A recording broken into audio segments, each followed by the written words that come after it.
தேர்தல் பத்திர விவகாரத்தில் காங்கிரஸ் திமுக தான் பயப்படுவதாகவும் தங்களுக்கு பயமே இல்லை என்றும் அதிமுக முன்னாள் அமைச்சர் செல்லூர் ராஜு தெரிவித்திருக்கிறார். மதுரை முத்துப்பட்டியில் செய்தியாளர்களுக்கு பேட்டியளித்த அவர், திமுக கூட்டணியில் எத்தனை கட்சிகள் சேர்ந்தாலும் மக்கள் அவர்களை ஏற்கப் போவதில்லை என்று கூறினார். அதிமுக கூட்டணிக்கு வருமாறு தாங்கள் யாரையும் அழைக்கவில்லை என்றும் செல்லூர் ராஜு தெரிவித்தார். தேர்தல் பத்திரம் ஸ்டேட் பேங்க் ஒரு 4 மாசம் கேட்குறாங்க. இது யாரு வருத்தப்படுறாங்க? ரொம்ப வருத்தப்படுறது என்னன்னா காங்கிரஸ், திமுக போன்ற கட்சிகள் தான் அதில் வருத்தப்படணும். ஏன்னா அவங்களுக்கு தான் அந்த மாதிரி நிறைய நிதி, எங்களுக்கெல்லாம் இல்லப்பா. அதனால நாங்கள் வருத்தப்படுறோம். நாங்கள் மக்கள் தான் எஜமானுக்கு.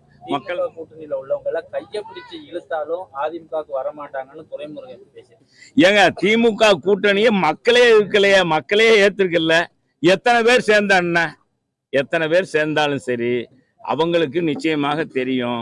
நாங்க யாரையும் கூப்பிடுறதில்ல, வாங்க வாங்கன்னு இதெல்லாம் நாங்க எங்க அகில இந்திய கட்சியே வேணான்னு சொல்லிட்டு இந்த கட்சிங்க ஆளுங்கட்சி பாரதிய ஜனதாவே வேணான்னு வந்திருக்கோம் நாங்க. அப்ப எங்களை போய் நாங்க போய் கூப்பிடுவோமா? யாரு கையை பிடிச்சி இழுக்கிறது?